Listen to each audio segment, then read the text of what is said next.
kita pikir senyum atau makan itu cuma hal simpel.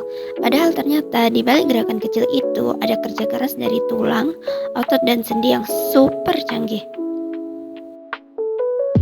Halo, kenalin aku Aindia Puspita dari Fakultas Ilmu Kesehatan, Prodi Ilmu Keperawatan Universitas Brawijaya.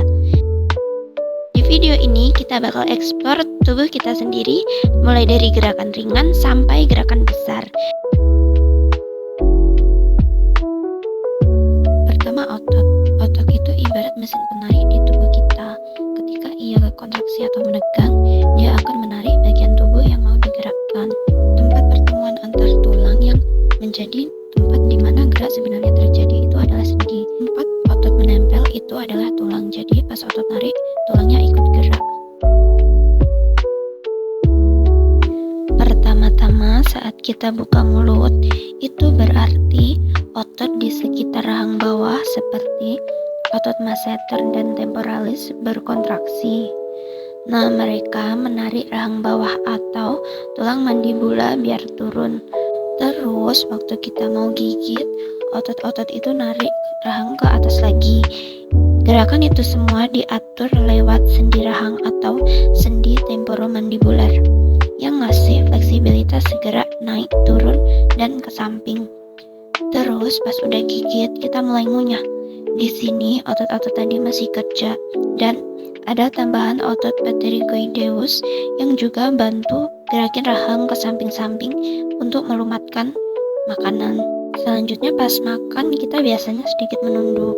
Nah, gerakan ini disebut fleksi leher yang melibatkan tulang-tulang leher yakni vertebra cervicalis dari C1 sampai C7 dan tulang tengkorak. Sendi yang dominan di sini adalah sendi atlanto-occipital, yaitu sendi antara tulang tengkorak dan tulang atlas atau C1. Otot-otot yang berkontraksi saat kita nunduk yaitu otot sternocleidomastoideus, otot longus colli, dan otot longus capitis, serta otot scalenus. Nah, sekarang kalau kita mendongak atau menghadap ke atas, itu namanya ekstensi leher. Masih melibatkan tulang-tulang yang sama, tapi arah geraknya dibalik. Sendi atlanto-occipital dan sendi leher bawah juga bekerja di sini. Bedanya yaitu untuk otot-otot yang kontraksi pas menghadap ke atas adalah otot trapezius, otot splenius capitis, otot semispinalis capitis, dan otot-otot leher bagian belakang lainnya. Saat menekuk siku, otot biceps brachii akan berkontraksi, sementara otot triceps akan relaksasi. Otot biceps ini menarik tulang radius ke arah tulang lengan atas atau humerus. Selain biceps, otot brachialis dan brachioradialis juga turut berperan untuk hasil yang lebih stabil. Kemudian, saat hendak memposisikan telapak tangan ke arah bawah, otot pronator teres dan pronator quadratus berkontraksi, lalu menarik tulang radius melintasi ulna sehingga telapak tangan menghadap ke bawah. Kemudian saat akan membalikkan tangan, maka otot supinator dan biceps brachii berkontraksi, lalu memutar radius kembali ke posisi sejajar dengan ulna sehingga telapak tangan menghadap ke atas. Waktu kita mau pegang sendok buat makan, jari-jari tangan akan melakukan beberapa gerakan penting. Tulang-tulang yang terlibat dalam proses tersebut antara lain tulang-tulang jari atau falang, tulang telapak tangan atau metakarpal, dan tulang pergelangan tangan atau karpal. Kemudian, sendi yang digunakan yaitu sendi metakarpofalangeal atau MCP, yakni sendi di antara telapak dan jari. Kemudian, sendi interfalangeal, yakni sendi di antara ruas-ruas jari.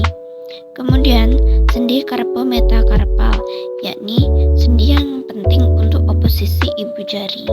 Jenis-jenis sendinya termasuk sendi engsel dan pelana, sehingga memungkinkan gerakan menekuk, merentang, dan memutar. Otot yang aktif untuk fleksi yakni flexor digitorum superficialis, flexor digitorum profundus, dan flexor pollicis longus. Sementara otot yang aktif untuk oposisi atau menyentuhkan ibu jari ke jari-jari lain yakni otot opponens pollicis. Otot intrinsik tangan lain seperti lumbric lumbricalis dan interoseus membantu mengatur koordinasi dan kekuatan genggaman. Untuk prosesnya, pas kita mau ambil sendok, otot-otot flexor di lengan bawah berkontraksi, menarik jari-jari menekuk lewat sendi-sendi jari. Jadi kita bisa menggenggam. Kemudian ibu jari bergerak ke arah telunjuk, dibantu oleh otot opponens pollicis, sehingga membuat genggaman kuat dan stabil. Supaya tidak cepat lupa, kita bisa mengingat-ingat lagi materi tadi.